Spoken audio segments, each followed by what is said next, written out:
Hello student, আজ 21শে April.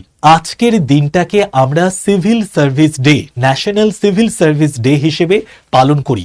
কেন আজকের দিনটাকে সিভিল সার্ভিস ডে হিসেবে পালন করি আমরা তার ঐতিহাসিক যে প্রেক্ষাপট সেটা জেনে নিই। দেখো, সর্দার বল্লভভাই প্যাটেল 1947-এর 21শে এপ্রিল যারা প্রশাসনিক কর্মকর্তারা রয়েছেন, যারা সিভিল সার্ভেন্ট রয়েছেন, তাদের উদ্দেশ্যে প্রথম ভাষণ দিয়েছিলেন এবং সেই ভাষণে তিনি সিভিল সার্ভেন্টদেরকে মূলত বলেছিলেন এই যে এত বড় ভারতবর্ষ, সেই ভারতবর্ষের অখণ্ডতা এবং স্থিতিশীলতাকে রক্ষা করতে হবে, সেই আদেশ কিন্তু তিনি আমাদের সিভিল সার্ভেন্টদের দেন। এইবার 2026 সালে সিভিল সার্ভিস ডের থিম কি রাখা হয়েছে একটু দেখে নিই।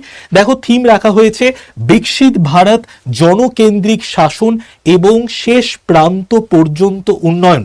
অর্থাৎ আমাদের ভারতবর্ষে বিভিন্ন সরকারি প্রকল্পগুলো চলছে, সেই সরকারি প্রকল্পগুলো যাতে একদম প্রান্তিক মানুষের কাছে পৌঁছে যায়, কারণ তাদের জন্যই কিন্তু এই প্রকল্পগুলো নিয়ে আসা হয়েছে।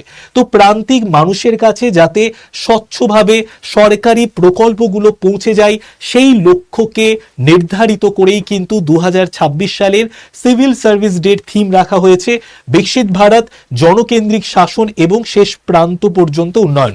বিকশিত ভারত 2047 সালের মধ্যে আমাদের প্রধানমন্ত্রী একটা লক্ষ্যমাত্রা বেঁধে দিয়েছেন, আমাদের দেশকে সমস্ত দিক থেকে উন্নয়নের একদম শিখরে পৌঁছতে হবে, আর সেই লক্ষ্যমাত্রাকে পূর্ণ করার জন্যই এই রকম একটা থিম কিন্তু রাখা হয়েছে আজকের দিনে।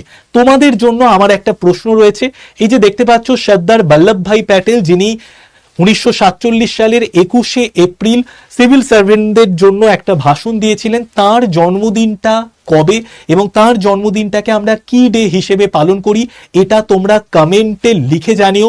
আর আজকের দিনে যে সমস্ত প্রশাসনিক কর্মকর্তারা অসাধারণ কাজ করেছেন, ঠিক আছে, জনশাসনে অসাধারণ যারা কাজ করেছেন, সেই সমস্ত কর্মকর্তাদের মেডেল দেয়া হয় এবং তাদেরকে একটা আর্থিক পুরস্কার দেয়া হয় 20 লক্ষ টাকা। তো তোমরা অবশ্যই কমেন্টে লিখে জানিও অ্যান্সারটা। আর সবাই ভালো থেকো। প্রত্যেক দিন সকাল 8টায় ডেলি কারেন্ট অ্যাফেয়ার্স এর ক্লাস হচ্ছে, কেউ দেখতে মিস করো না।